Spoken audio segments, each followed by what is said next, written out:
a quiet cowboy took in a pregnant girl who was left for dead in the desert. The sky over the parched Texas plains was a vast, indifferent canvas of bleached blue, and the sun was a hammer that beat down on the cracked earth. Silas rode through this desolate kingdom, his own heart as barren as the land he worked. For 5 years, since the fever had stolen his world and left him with nothing but a suffocating silence, his life had been a repeating loop of chores and ghosts. He was searching for a lost heifer, its tracks nearly erased by the persistent wind, when his gaze snagged on something out of place. It was a smudge of pale yellow against the endless brown, huddled near a cluster of sun-scorched boulders that seemed to sweat in the heat. He pulled his horse to a halt, the squeak of old leather unnaturally loud in the oppressive quiet. A knot of cold dread tightened in his stomach. People did not wander into this godforsaken stretch of land by accident. They came here to disappear. He dismounted, his boots sinking into the fine, flour-like dust, and moved with the cautious, deliberate steps of a man who expects the worst. As he drew nearer, the smudge took form. It was a woman, barely a girl, lying crumpled on the ground. Her dark hair was a wild, matted nest, caked with dirt and sweat. Her face was turned to the side, her lips swollen and split, a faint dusting of sand across her cheek. One arm was curled protectively around her swollen belly, a last, desperate instinct. She was heavily pregnant, and her breathing was a shallow, almost imperceptible whisper of air. Silas knelt, his shadow a brief mercy from the sun's glare. He saw the ugly purple bruises that marred her arms and the raw, chafed skin on her wrists where ropes had likely been. This was no accident. This was an execution, slow and cruel. A silent, frigid anger, an emotion he thought long dead, stirred within him. He fumbled for his canteen, the slosh of water a sound of impossible hope. He wet his kerchief and gently dabbed at her lips. A low moan, fragile as a bird's wing, escaped her throat. Her eyes fluttered open. They were a deep, startling green, like moss in a shaded canyon, and they were filled with a terror too exhausted for screams. He saw her try to recoil, a pathetic spark of fight in a body that had given up. "Easy now," he rasped, his voice rough from disuse. "You're safe." The words felt like a lie. Nothing was safe here. He carefully lifted her head, letting a few drops of water trickle past her lips. She swallowed convulsively, a spasm of life returning. He scanned the horizon. Emptiness. The wind whispered across the plains, carrying no secrets. He was alone with this broken girl and the ghosts of his own failures.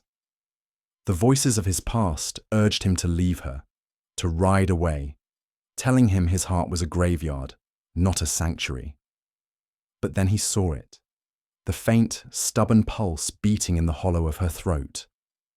He saw the life she was fighting for, the life she carried within her. With a deep, shuddering sigh that seemed to pull up years of buried grief, he scooped her into his arms.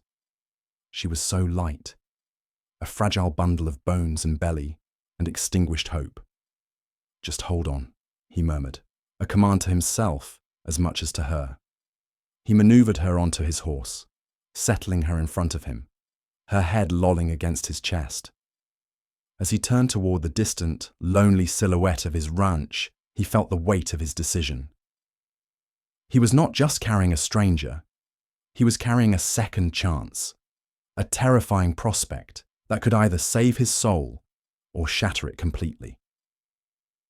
The journey back was a silent, desperate race against the setting sun. The woman, whose name he did not know, remained a pliant, unconscious weight in his arms, stirring only with a faint moan when the horse stumbled. Silas's ranch was a testament to arrested time. The cabin, built of sturdy pine, stood strong, but the barn beside it sagged, and the fences listed like tired old men. It was a place where life had stopped, and silence had taken root. He carried her inside. Across the threshold, she could not cross herself. The single main room was obsessively clean, smelling of pine soap and solitude. A stone hearth stood cold, a table was set for one, and a narrow cot was pushed against the far wall. In a shadowed corner, a small, beautifully carved cradle sat empty, a silent monument to a future that had never arrived. He laid her on his own bed, the only real bed in the house, and gently began to clean the dirt and dried blood from her face. Her breathing was a little deeper now, less of a flutter and more of a rhythm. He covered her with a heavy quilt, one his wife had stitched with a pattern of bluebells. He would take the cot. It was better that way. He was more comfortable with discomfort. Before leaving her to the quiet dark, he hesitated in the doorway. The pale sliver of moonlight through the window illuminated her face, softening the harsh lines of her ordeal. He had brought life into his tomb, and he wasn't sure what to do with it. He closed the door, the latch clicking shut with a sound of finality. He didn't sleep on the cot. He sat in the worn armchair by the cold hearth, his shotgun across his lap, and listened. He wasn't listening for danger from the outside, but for the sound of a life slipping away, for the silence to reclaim its dominion. But the only sounds were the whisper of the wind against the eaves and the slow, steady beat of his own anxious heart. The woman slept for a day and a night, a profound, healing sleep. Silas left broth and water on a crate beside the bed, checking quietly, noting they were gone. On the second morning, he pushed the door open to find her awake, sitting up, the quilt clutched to her chin like a shield.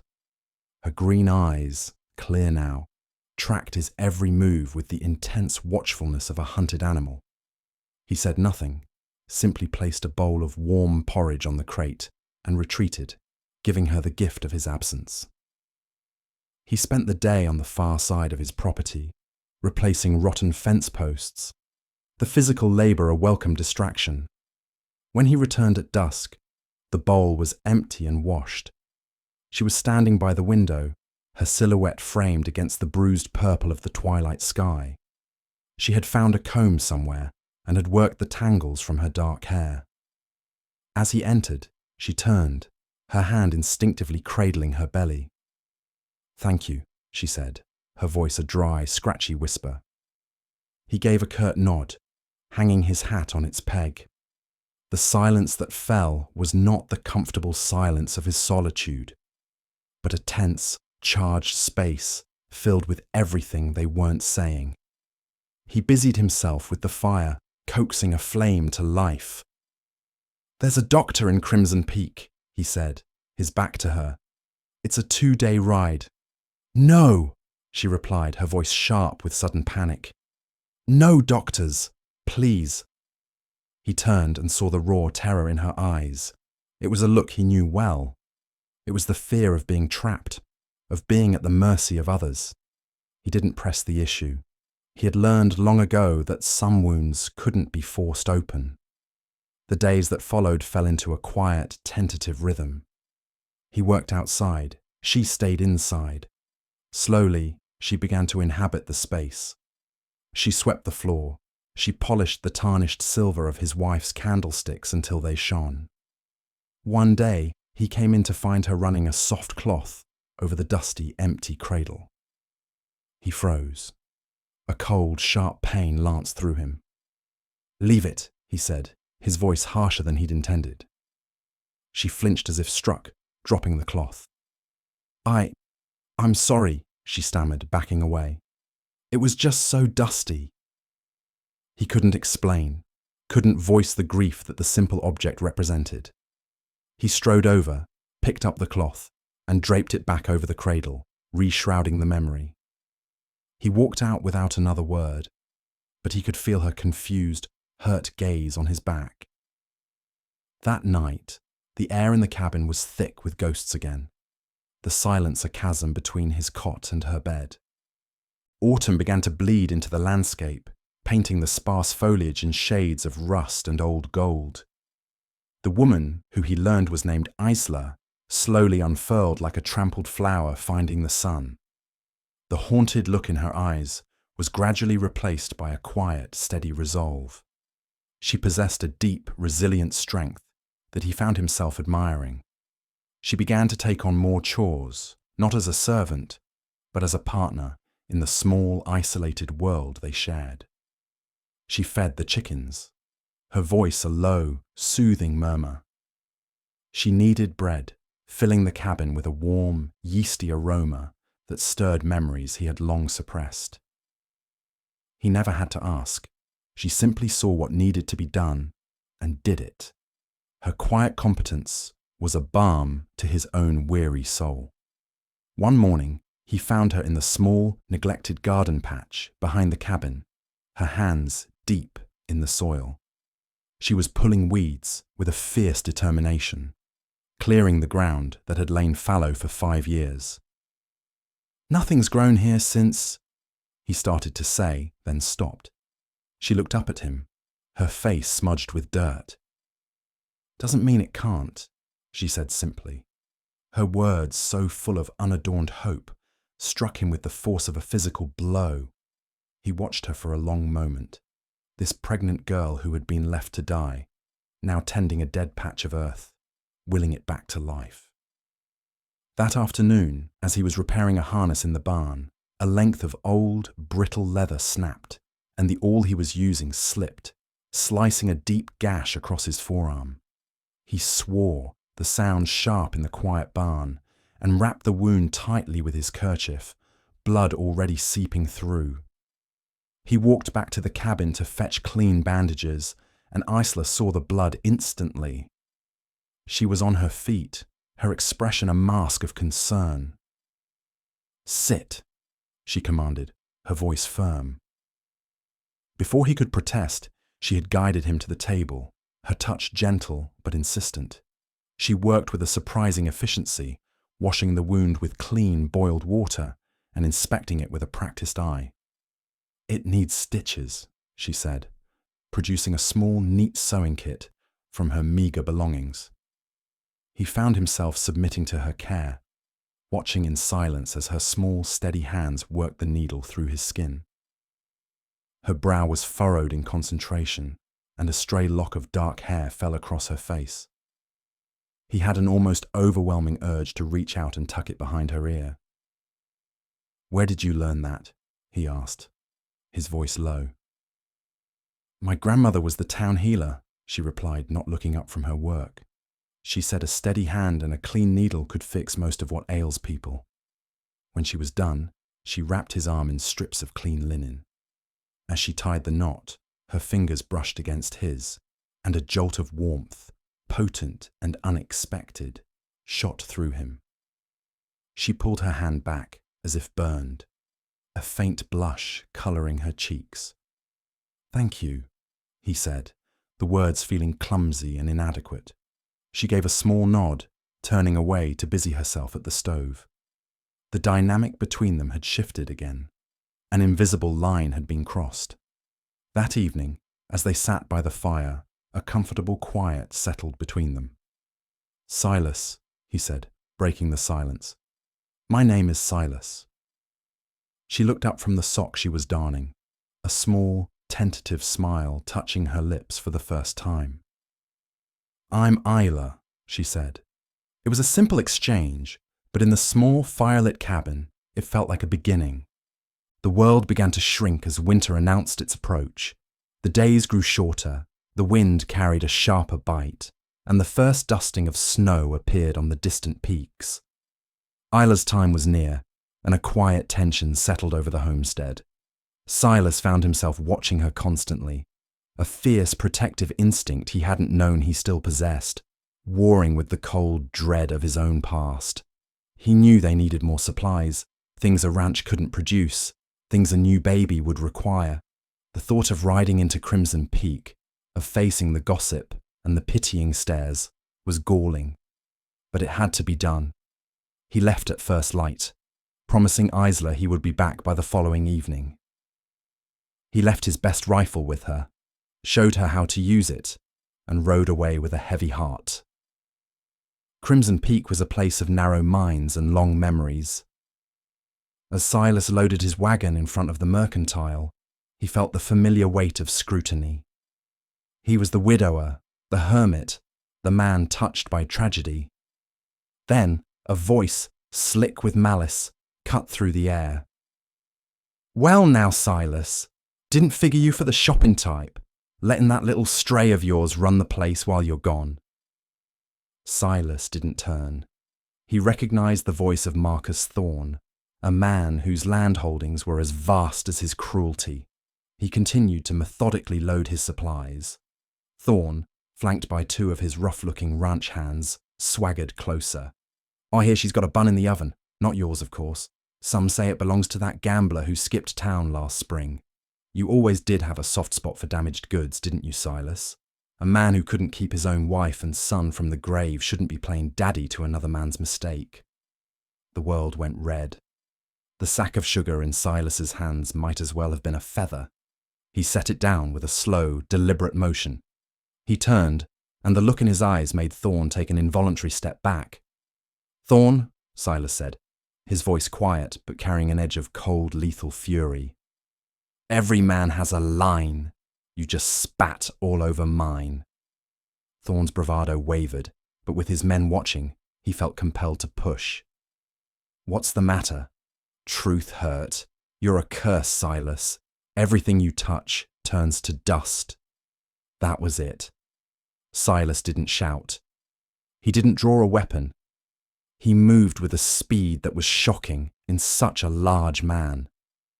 He closed the distance in 2 long strides, grabbed Thorne by the front of his expensive coat and lifted him clear off his feet, slamming him back against the rough-hewn wall of the mercantile. The sound was a sickening thud of flesh and bone against wood.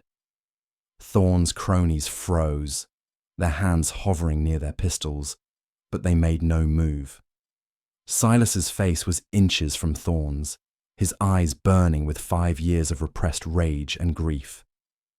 "You will never speak her name again," Silas hissed, each word a venomous promise. "You will never speak of my wife or my son again. If you do, I won't wait for the law. I will find you and I will dismantle you, piece by piece. There won't be enough left of you to bury." He held him there for a long, suffocating moment, letting the terror sink deep into Thorne's bones, then dropped him. Thorne crumpled to the boardwalk, gasping for air like a landed fish, his face a mask of disbelief and fear. Without another word, Silas finished loading his wagon, turned it around and headed out of town, leaving a stunned silence in his wake. He had not just defended Isla's honor. He had reclaimed a piece of his own. He had roared back at the ghosts that had haunted him, and for the first time in a very long time, he felt the stirrings of a man who was no longer broken. Silas pushed the horses hard, the wagon rattling over the rough track as he raced the setting sun. The confrontation in town had left him shaken, the adrenaline giving way to a bone-deep weariness. But beneath it all, there was a new, unfamiliar current of strength. He had not only stood his ground, he had built a wall around the small, fragile world he was beginning to cherish. When he finally saw the flicker of a lantern in the cabin window, a beacon in the vast, darkening wilderness, a feeling of profound relief washed over him. He was home. Isla met him at the barn, her face etched with a quiet anxiety. She had clearly been watching for him, waiting. She took the reins without a word, her gaze searching his face, reading the story of his day in the tense set of his jaw and the storm that still lingered in his eyes. They worked in their usual, comfortable silence, unharnessing the horses and storing the supplies. The domestic ritual was a calming balm, a return to the quiet order of their lives. Later, as they sat by the fire, the warmth seeping into their tired bones, the silence felt different. It was a space waiting to be filled. "It was a long day," Isla said finally, her voice soft. Towns have a way of making time drag, he replied, his eyes on the flames. Did you see anyone you knew? She asked, her voice carefully neutral. He knew she was asking more than that. He looked at her calm, steady presence, and decided she deserved the truth. Marcus Thorne, he said. The name was a blight on the air. Isla's hands, which were folding a small linen cloth, stilled. The Thorne name was synonymous with greed and cruelty. He said things, Silas said, his voice tight. About you. About my family. Isla waited, her expression unreadable, but he could see the tension in her shoulders. She was bracing herself. What did you do, Silas? She whispered. He looked at his own hands, resting on his knees. They were large, calloused, capable of both great gentleness and, as he had discovered today, great violence. I made it clear, he said, his voice low, that his opinions were not welcome on my property or in my life. He met her gaze then, and the full force of what he was saying passed between them. He had done more than silence a bully. He had claimed her. In front of the entire town, he had drawn a circle around the two of them and dared the world to cross it. A wave of emotion, so intense it made her dizzy, rose in Isla's chest. For her entire life, she had been disposable, a problem to be hidden or cast aside. Now, this quiet, grieving man had named her as his own, had stood as her champion. Tears welled in her eyes, blurring the firelight. Why? She asked, the word a fragile breath. Why would you do that? He held her gaze, his own eyes filled with a raw, unflinching honesty. 'Cause this world has enough cruelty in it, he said, his voice rough with emotion. It's time someone stood up for the good things. You and this baby. You're a good thing, Isla. The simple, profound declaration shattered the last of her defenses.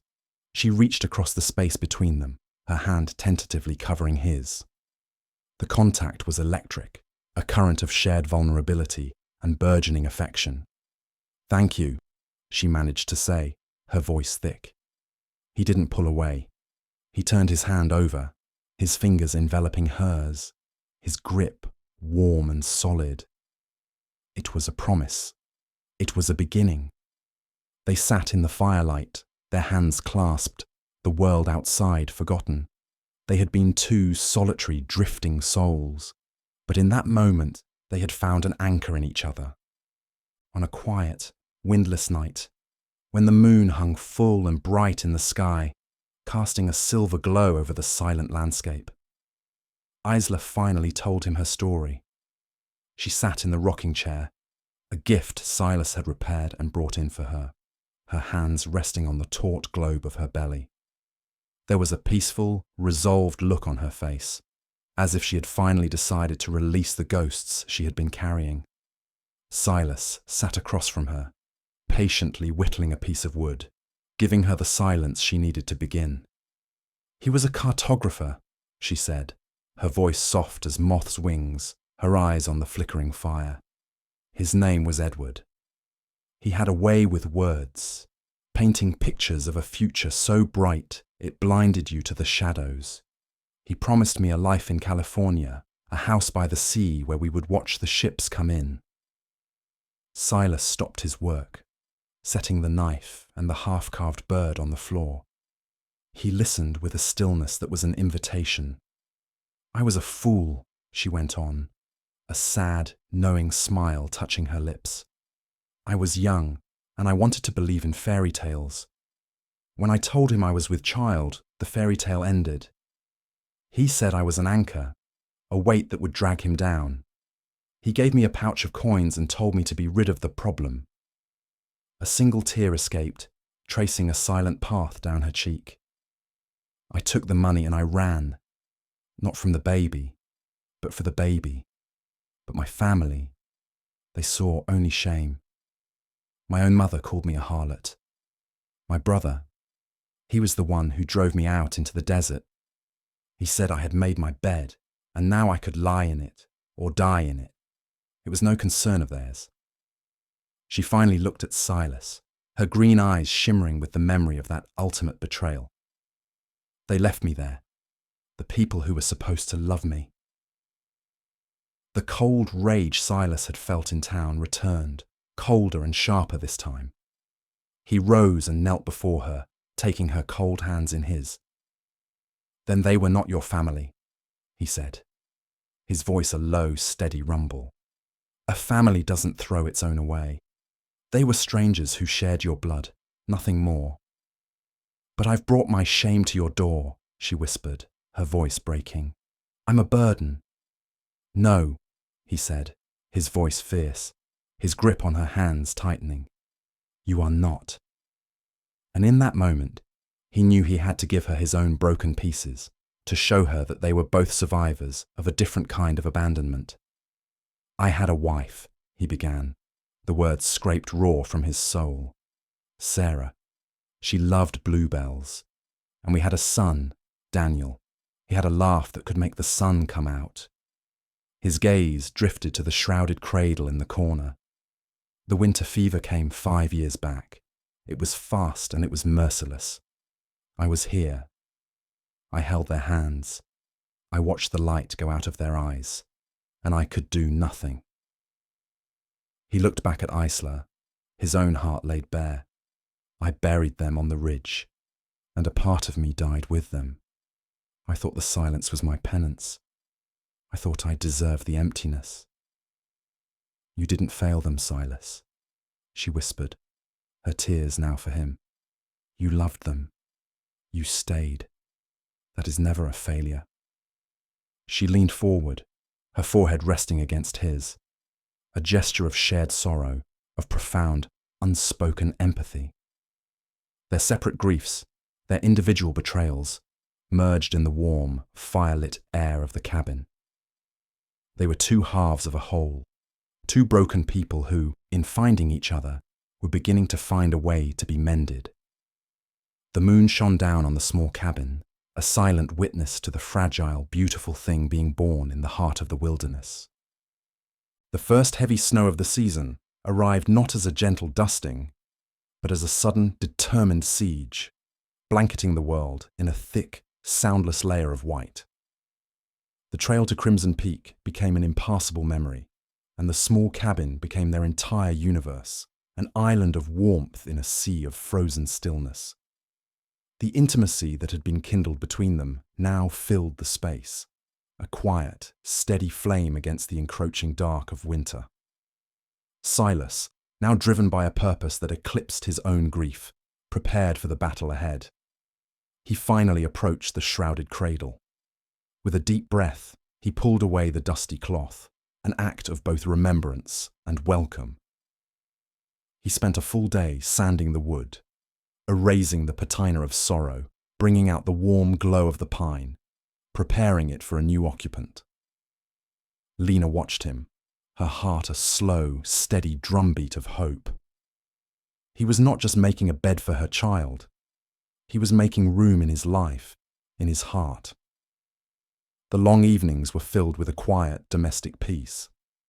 Silas, his large hands surprisingly deft, carved a series of small, charming animals: a bear, a rabbit, a soaring hawk.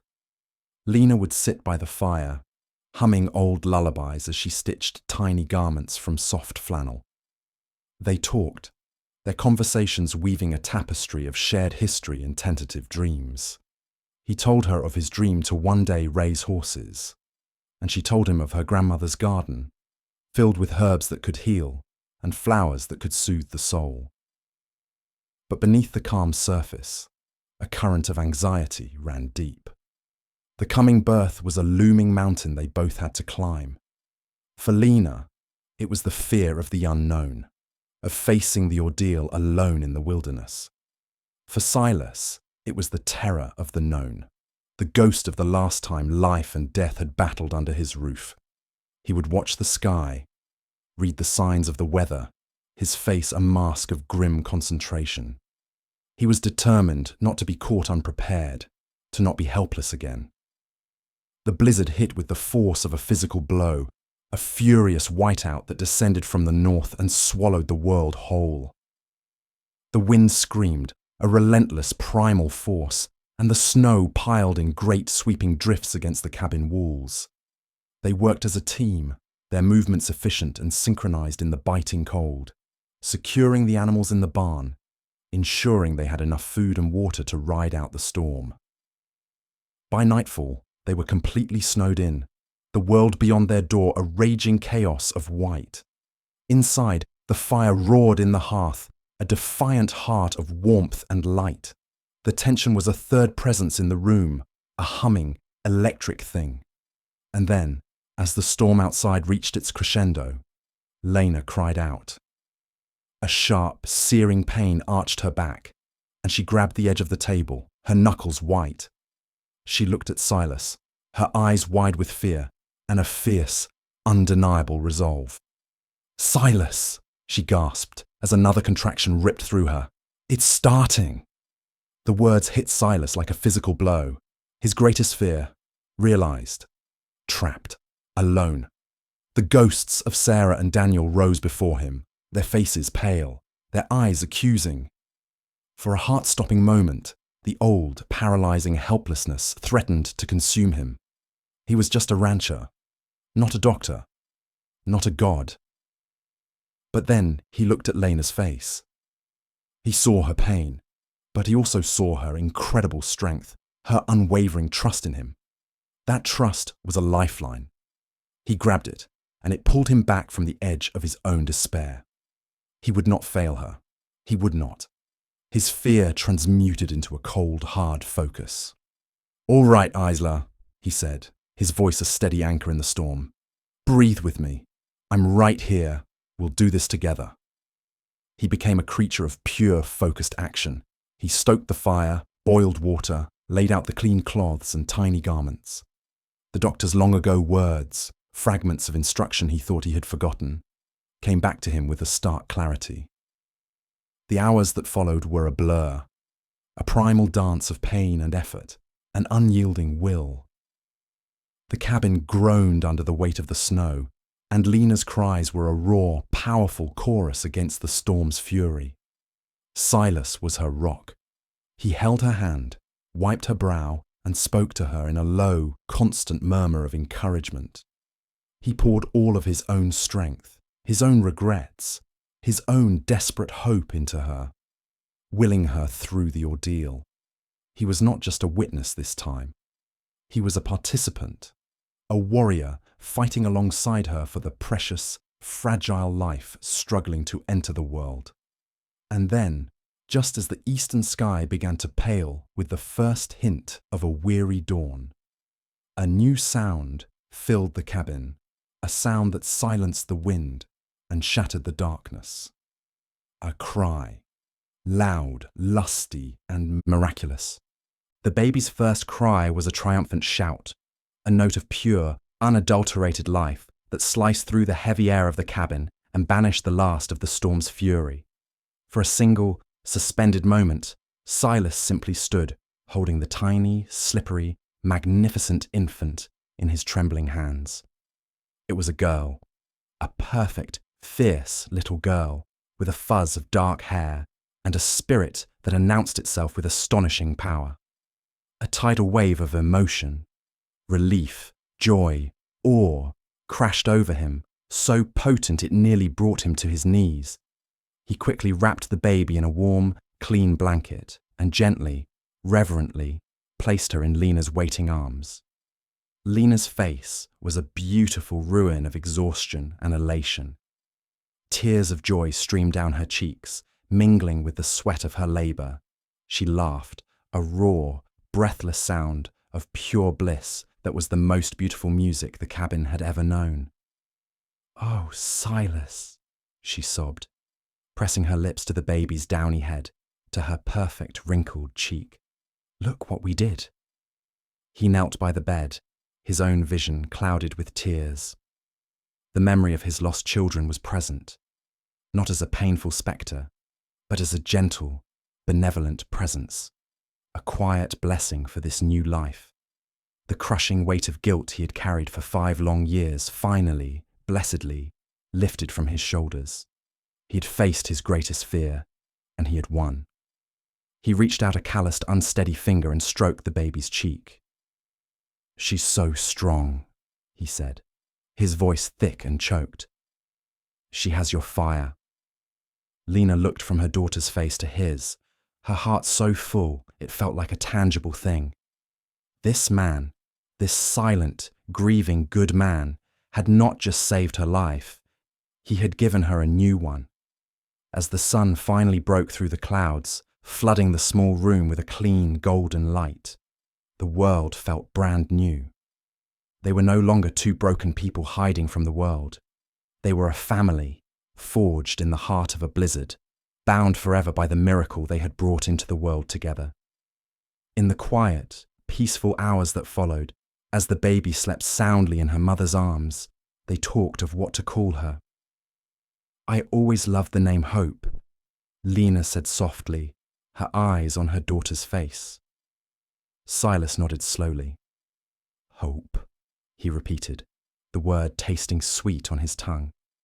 "And for a middle name," he said, his voice low and steady, "I was thinking Sarah." Lena's eyes filled with fresh tears, but these were tears of a different kind. It was the most beautiful, healing gesture he could have made. He was not trying to replace his first wife, but to honor her, to connect the love of his past with the hope of his future. "Hope, Sarah," Lena whispered, her voice full of love. "It's perfect." The spring that followed the great blizzard was a time of rebirth in every sense of the word. As the snow melted, revealing the green, vibrant life beneath, the ranch itself seemed to breathe a sigh of relief. Silas, with a new energy, ploughed a patch of earth near the cabin, a place that had long been barren. Together, he and Lena planted a garden, filling it not only with vegetables for sustenance, but with a profusion of wildflowers, bluebells, and Indian paintbrush, and bright, cheerful daisies. As they worked side by side, their hands in the rich, dark soil, with baby Hope sleeping in her cradle on the porch, Silas felt a sense of profound, soul-deep peace.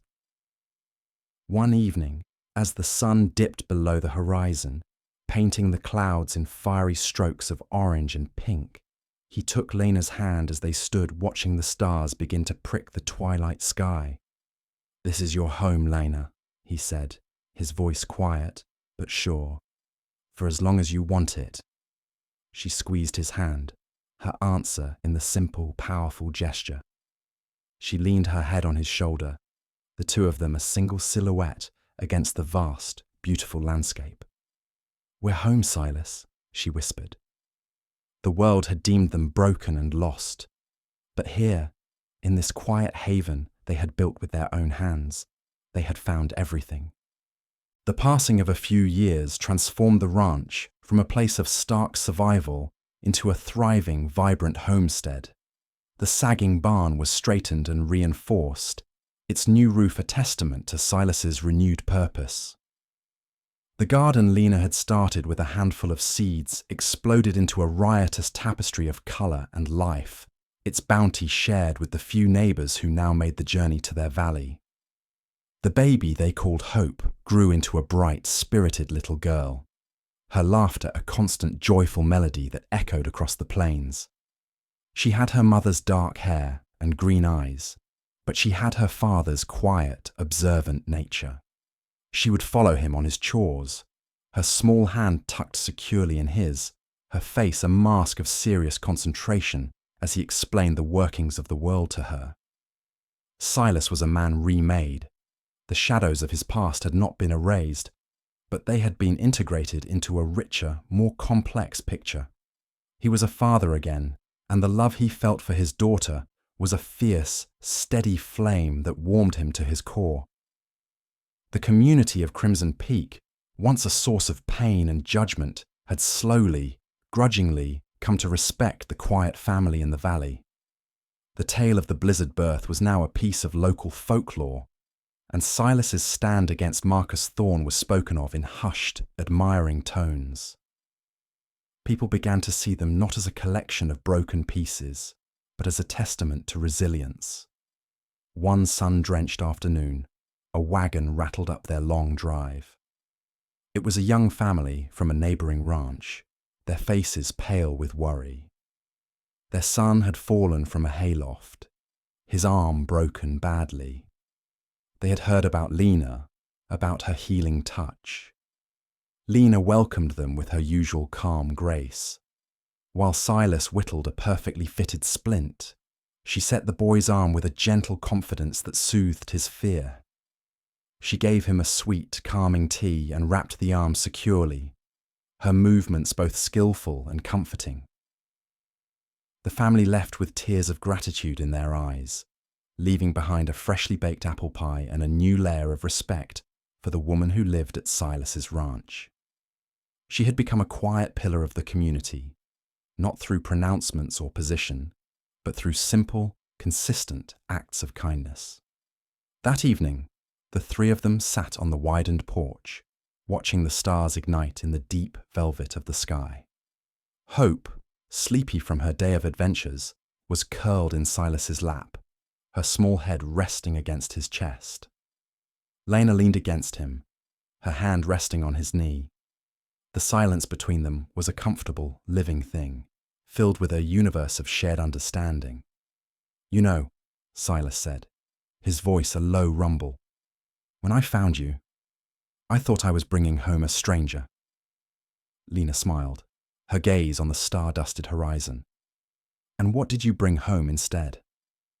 He looked down at her, his love for her a clear, deep well in his eyes.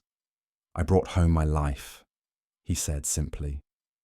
He bent his head and kissed her, a slow, familiar kiss that spoke of shared burdens and shared joys, of a love that had been forged in the fire and had emerged stronger and more beautiful than he could have ever imagined. They had been lost, and now they were found. They had been broken, and now they were whole. And in the quiet heart of the wild, they had built a legacy of hope. If you believe that even the deepest wounds can heal, that even the most broken hearts can learn to love again, and that family is a home you build, not one you are born into, then you have found your tribe. Here, we tell the stories of the American West that are etched not in stone, but in the resilient hearts of the men and women who dared to hope in the face of despair. The story of Silas and Lena is a testament to the quiet, enduring power of compassion and the extraordinary strength it takes to choose love when the world has given you only pain. Subscribe to our channel to journey with us through more tales of grit, grace, and redemption.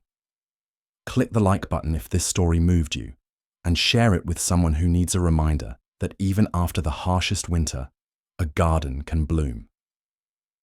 Don't forget to ring the bell so you are always the first to know when a new story of the untamed heart of the frontier is ready to be told. Join the conversation in the comments below. Let us know what part of Silas and Lena's journey resonated with you the most. Because we believe that these are more than just stories. They are maps of the human heart, and they show us that even in the most desolate of landscapes, hope is the one landmark that can always lead you home. Thank you for being a part of our community.